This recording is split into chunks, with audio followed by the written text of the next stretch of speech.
Hi everyone, I'm back. I know 2 video posts in a day, that's pretty crazy, but I figure nobody's gonna watch this, and I think it's kind of fun, so I figure why not? I'll just make another one. So I am bored. I have a lot of time on my hands tonight, and I thought about watching another movie, but I'm feeling kind of unfocused at the moment. So instead, I decided to look up like a movie questionnaire thing, or like a movie, not a survey, but like a movie. Yeah, movie questionnaire, I guess is the right way of putting it. And I found one on Tumblr, and it's one of those, ask me any of these questions, put a number in my ask box, and I'll answer that question. And I post those sometimes, and nobody ever, like, asks me. So I just figured, why not? I'll answer some of them now in a video, because I want to experiment with this program a little more. So let's see how it goes. All right, so I won't answer all the questions. There's like 50 here, but I'll just pick out the ones that kind of stand out. All right, the first movie that you ever remember watching in theaters.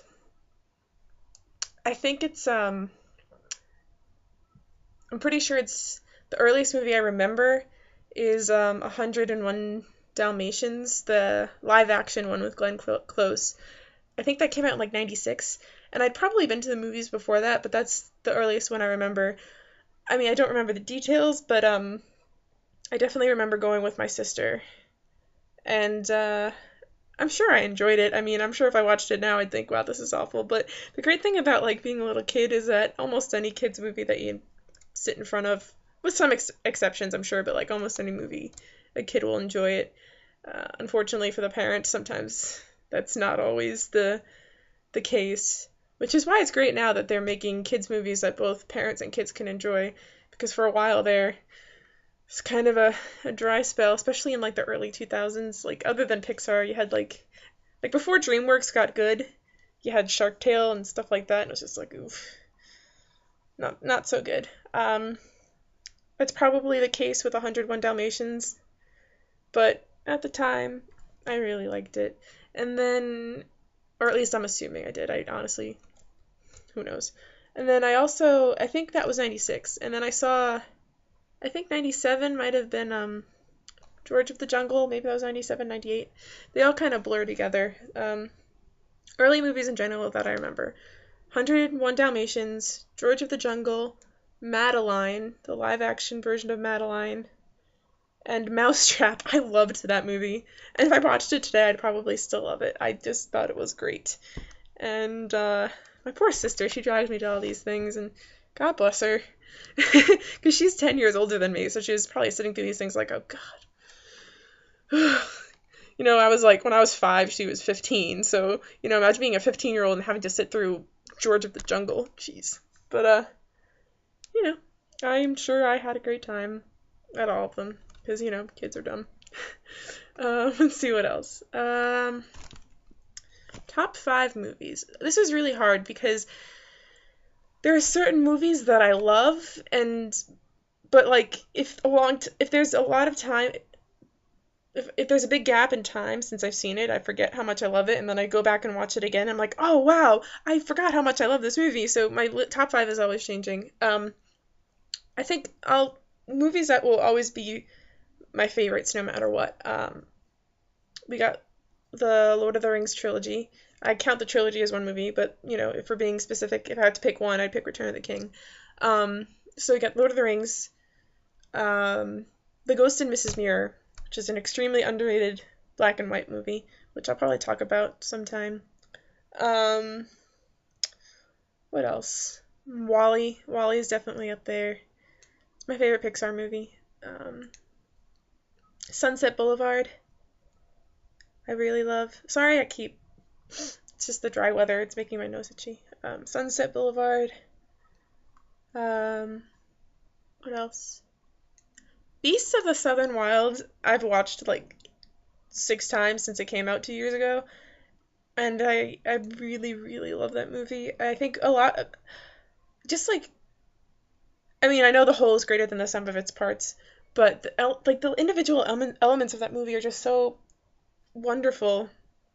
The music, the cinematography, the acting. It's like one of the few perfect films for me.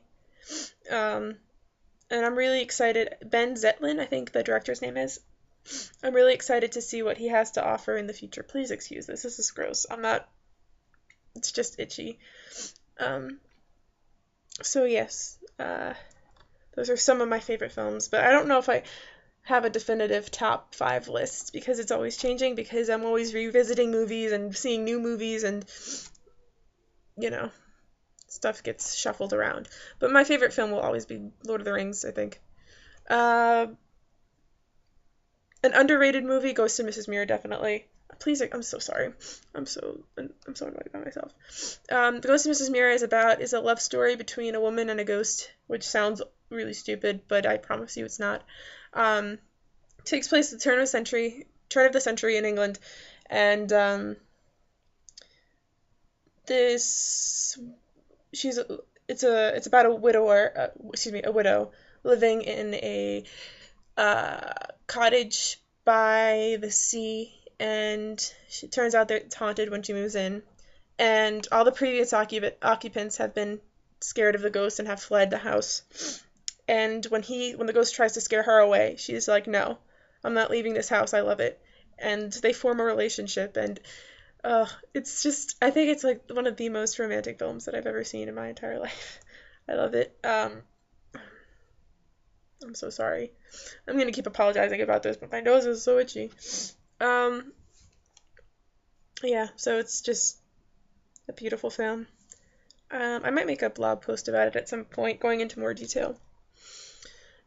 So Ghost of Mrs. Muir, check it out.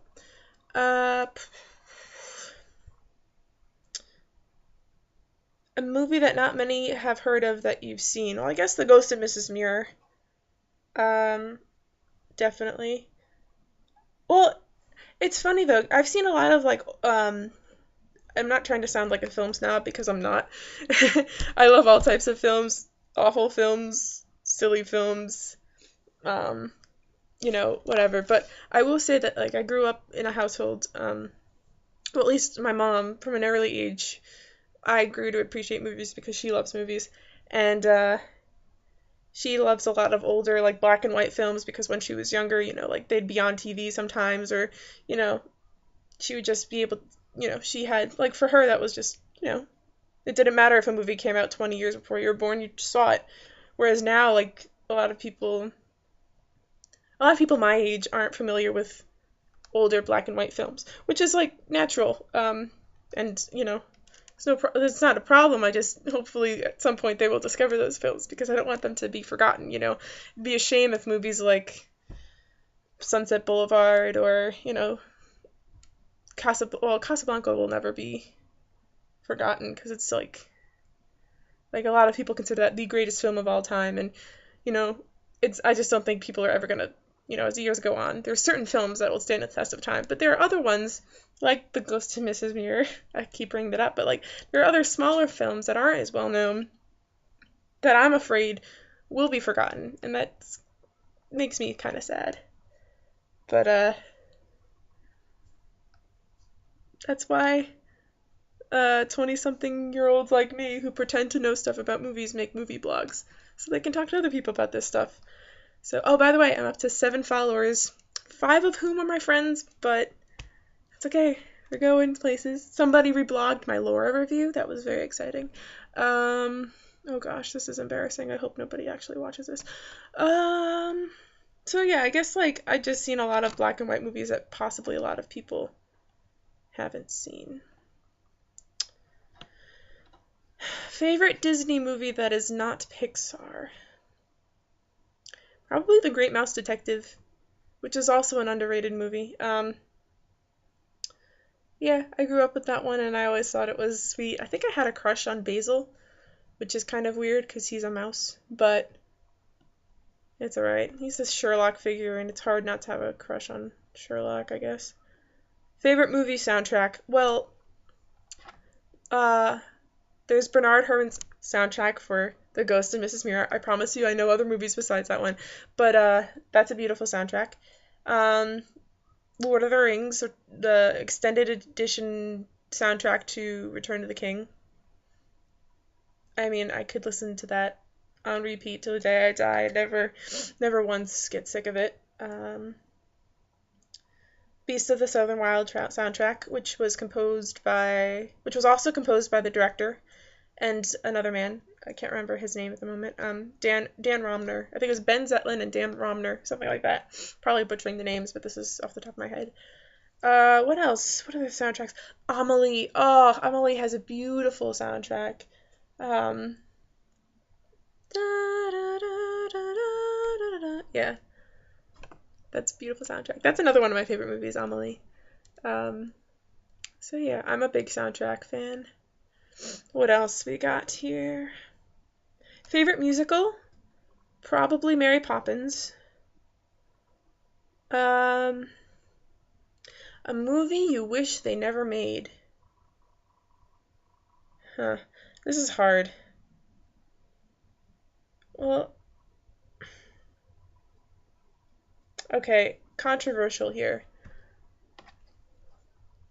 So, when The Hobbit came out, I saw it with my friends, and I was really happy about it with them, but I think I was also kind of in denial because while it's not a bad film, it's just so not on par in my opinion, with The Lord of the Rings. My biggest problem, I think, was when I was watching it. What I love about The Lord of the Rings is that, the CGI was perfect amount of CGI. Hardly ever, if at all, did I ever think this looks fake when watching the Lord of the Rings films. And those came out over 10 years ago.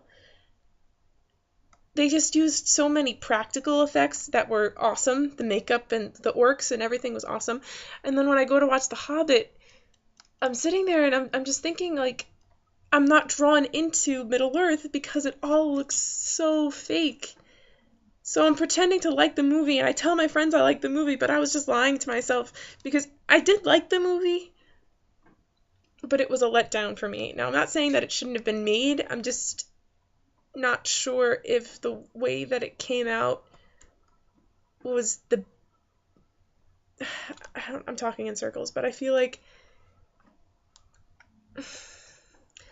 I just watch The Hobbit and I think this looks fake, and I watch Lord of the Rings, which had they started making those films in 99 2000, so we're going on 15 years ago, and it just seems so much more natural, and I feel like I could step into the screen and be in Middle Earth, and it's just amazing. So it's not that I don't wish The Hobbit wasn't made, because I did enjoy it to an extent. I did laugh. I just wish that they had gone about it differently. So hopefully I'm not upsetting anyone with that statement. But I'm really not saying anything that hasn't been said before, so I don't know. I still liked it. I guess I was expecting, you know what, I also had really high expectations because Lord of the Rings are my favorite films, so, when the bar is that high, it's like, how do you even meet it? I still haven't seen the second Hobbit film, so maybe I will be more excited about that one, so, we'll see how it goes. Alright. A kids movie that you always watch. I watch a lot of kids movies. Um, Favorite love story. Uh, Ghost and Mrs. Muir again. Wally gets an honorable mention. Up gets an honorable mention. Once. Actually, Once is up there. Once is just, to me, Once is the perfect love story. It's just a moment in time where these two people come together, and even though nothing comes out of it because they're too tangled up in their own problems, what they have together, what they create, the music that they create, and their friendship and the tensions and the underlying what if we could be together, it's done so well. And what I love about that movie is she wasn't really an actor. He had acted, but he's primarily a musician, so you're watching it, and maybe in another setting you'd think this acting is awful, but in the context of that film, it makes them seem like real people. I could hang out with these people and sing songs with them, and they just seem so authentic. And I think that's why part of the reason why I love that movie so much. The Broadway show was also really good too. So, a movie that was better than the book, in my opinion, Lord of the Rings. Controversial. Favorite scene. Ooh, that's a good question. Favorite scene. I'll have to get back to you on that because I had a list somewhere of my favorite scenes in movies. I think, you know what I think?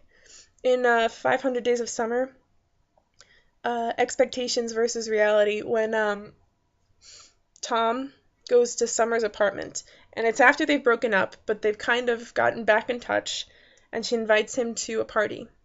So on one side you have the expectation scene, and on the other side you have what actually happened. So in the expectation scene, he goes into the party, he mingles, he goes right up to her, they start talking, and, they start, getting cozy and start kissing, and you're like, oh, wow, this is, perfect scene. But what actually happens is he goes to the party, he sees her, then she goes off to other people, they're talking, and he's alone at the party, and then he looks over and sees that she has a ring on. And just seeing those two scenes side by side, I love it because everybody's been in a situation like that. You go into you go into something thinking that, oh, this is how it's going to happen, and it's going to be great and perfect, and the exact opposite happens. I mean, it happens to me all the time. We're like, yeah, I'm going to, hang out with this guy, and it's going to be great, and then, nope. So, maybe it's a personal problem, but that scene really spoke to me, so, good one. VHS, DVD, or Blu-ray? Well, I don't have a Blu-ray player, so I've only ever watched Blu-ray movies a couple times just because we don't have one. I have a lot of DVDs. VHS has a nostalgic value for me. We still have quite a few VHSs. Most of them, most of the big movies were replaced on DVD, but I was watching Mildred Pierce just a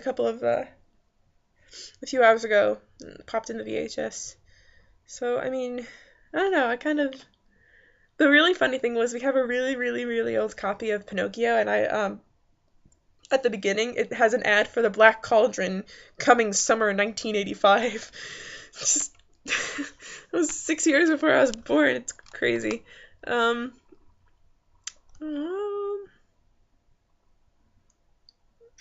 movie that you watched mainly for an actor. I don't know.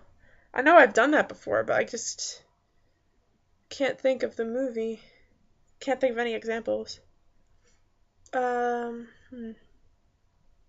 I don't know.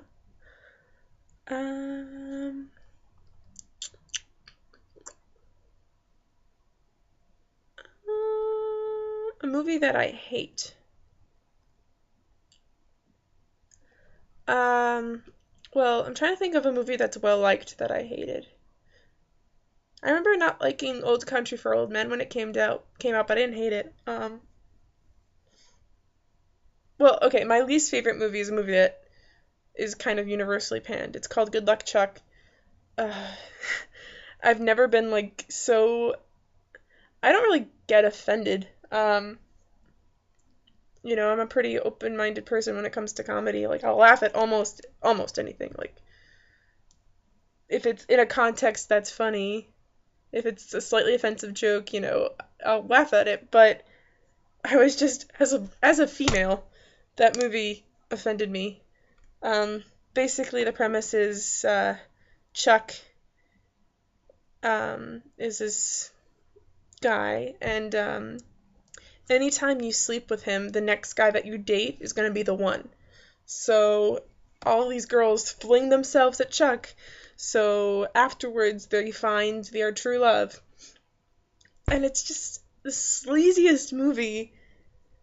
It has Dane Cook in it, and I know it's old hat to hate on Dane Cook, and honestly I didn't even hate him that much before this movie. I thought he was fine. He was just kind of there. I never watched his stand-up, but I saw him a few movies, and I was like, he's harmless.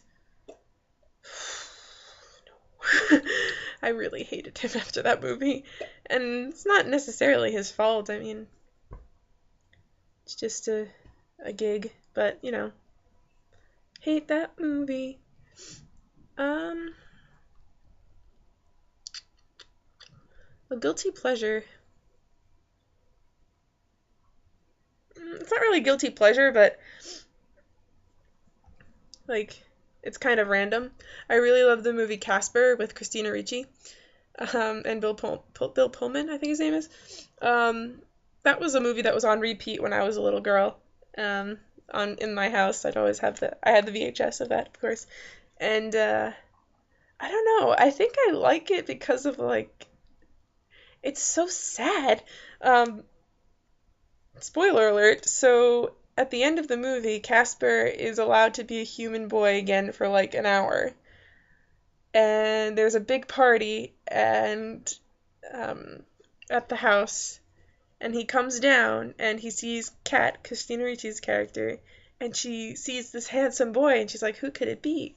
And she goes up to him, and then they start dancing, and then like he levitates her, and she's like, and he's like, "Hey, it's me, Casper," and she's like, "Oh my gosh," and then they kiss, and then he turns back into a ghost, and then there's like 5 minutes left of the movie, and then it ends, and they don't address the fact that, hey, there's a romantic thing going on between this girl and a ghost, and it's so sad. I don't know what it is about me and ghost stories and romance. This is the Ghost of Mrs. Muir, I guess. I don't know, I'm a weirdo like that. But, that always resonated with me when I was little. Like, this like 12-year-old girl is in love with the ghost of this boy. Or in love, not really in love, but you know, they have a thing and it's just like okay. So it's not really guilty pleasure. I wouldn't consider Casper a guilty pleasure, but it's just a random movie that I really like. Um, a movie that you know is bad but can't help but love it. Hmm. I don't know. I know that I know I've liked movies that have been panned, but I just can't think of an example at the moment. Um, all I can think of is this really, really, really obscure movie. Um, it's called Ghost Watcher, I think. We got it out of Blockbuster when Blockbuster was still around. Um, and we got it because my uncle, who's also a big movie fan, he loved it. He's like, you guys would like this movie. And it was probably made with like a budget of like $3,000. And I don't even remember it that well because I don't even know how many copies of it exist and we saw it the one time, but it scared the crap out of me. So maybe that one. Um, Also, well, I don't think it's bad. I think like The Blair Witch Project. I love that movie. People either love it or they think it's really stupid. So I guess that can be a movie that you know. I don't think it's bad on any level, but I know that some people think it's just really stupid. So I'll just go with that. Favorite quote from a movie? Well, there's a bunch of quotes from Lord of the Rings that I could just throw out there. I see in your eyes the same fear that would take the heart of me. Um, Also Gandalf's speech to Pippin when they think they're gonna die, which is from Tolkien. Tolkien is basically recreated from a Tolkien speech or a Tolkien passage. Um, Smile, you son of a bitch is a good one. There's a lot of good quotes in Jaws. Smile, you son of a bitch. Here's to swimming with bow-legged women. It's a good one. We're gonna need a bigger boat. Those are like obvious ones. Jaws has a lot of really good quotes. And then, of course, The Princess Bride. That whole movie is like one quote after another, after another, after another, after another. Um, a tearjerker. I cry a lot at movies. It's really easy for me to cry at a movie. Um, you know, I keep answering with the same movies. I gotta think of like movies other than The Ghost of Mrs. Muir and Lord of the Rings. Well, let's actually go over to my movie collection so I can like see some titles in front of me. Ugh. Okay, if you've made it to this part in the video, congratulations. You've listened to almost a half hour of me rambling. Um,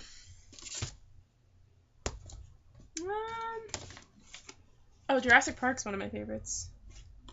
Oh, underrated movie. 2003 version of Peter Pan. Uh, this one. It's a fantastic movie. I don't know why the rest of the world doesn't realize it, but it's fantastic. It's another really sad love story between Wendy and Peter.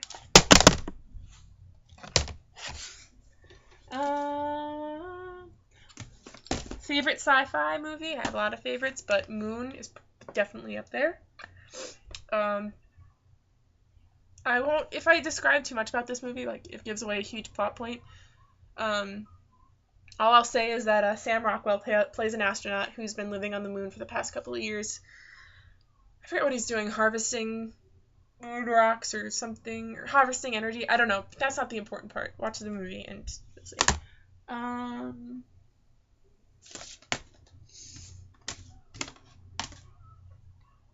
Let's see. I want to look for like a tearjerker.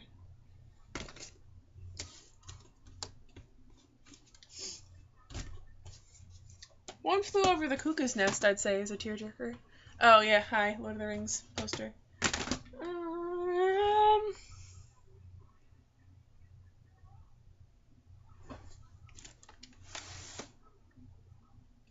Edward Scissorhands is a tearjerker for me. Ordinary People. Okay, this is just turning into me listing movies that I like. Sorry.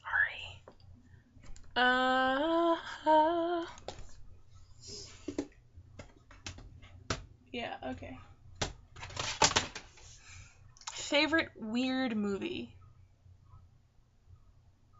That's so vague. I mean, anything could be weird to someone. I guess Beetlejuice is a pretty weird movie. I'll go with Beetlejuice. I really love Beetlejuice. Oh! Also, what's it called? Max and... Is it Max? Mary and Max. Mary and Max. Okay, so, alright. I'm just gonna end with this movie because I'm just rambling at this point about... I'm just listing movies, so I'm just gonna end with me talking about Mary and Max.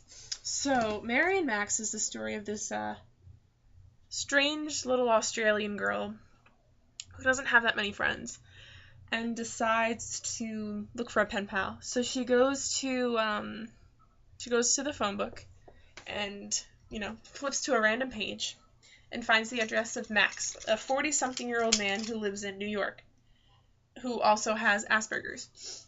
And they start a correspondence that lasts for many years, and their relationship is, it's purely like, mailing, and it's a friendship, Neither of them really have friends. She's kind of, she's kind of weird, kind of not the prettiest girl ever. And he has Asperger's and doesn't really know how to relate to people, at least according to society standards. So they're both lonely people, and they both kind of help each other. And it means a lot to me because when I watched it, I didn't really know what it was going to be. I kind of knew what it was going to be about, but I didn't really know that much about it. And I've never related to any character more than I related to Mary. Because, first of all, she kind of looks like me. Like a little claymation version of me. She's got glasses, dark hair, not very pretty, but and kind of round. Sorry, I don't mean to turn this into a Cindy's knocks herself video, but at the same time, as a little girl, she's she lives in her own world and does, she's just inquisitive and, kept to herself. And I watched it, I was just did someone, follow me around as a child and decide to make a movie about me? And, I never really experienced, people relate to characters all the time, but I never related to a character as much as I related to Mary. So, yeah. That movie means a lot to me. But it's weird. I don't always recommend it to people because for some people it might be too weird. Because the animation is kind of... It's claymation, and the characters, claymation it's very, a dark movie, everything's in shades of gray, pretty much, and the characters are kind of freaky looking, especially, I guess all of them are pretty freaky looking. But I think it's on Netflix, so you should check it out. So, if you have watched this video of me rambling about movies for half hour, congratulations. Sorry for this. This is probably gonna get like 5 downvotes on YouTube, but whatever, it's fine. I won't tag it so nobody will see it. I'll just put it on Tumblr. Alright, thanks for listening to me talk about movies for 30 minutes. And yeah.